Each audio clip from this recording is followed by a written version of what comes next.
สวัสดีFC ของเบาบุพันเนาะมื้อนี้ก็เบาบุพันก็ได้มาหน้าเนาะ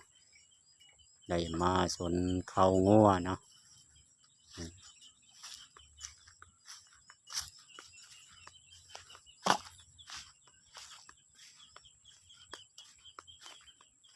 นี่เนาะก็สวนแล้วเนาะแล้วพิธีเรียบร้อยเนาะข้าวงัวเท่าน้อยสีเขียวสีแดงงามเลยบ่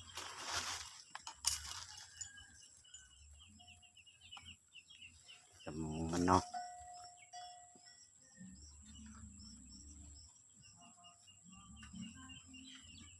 กันยังหลายโตเนาะยัง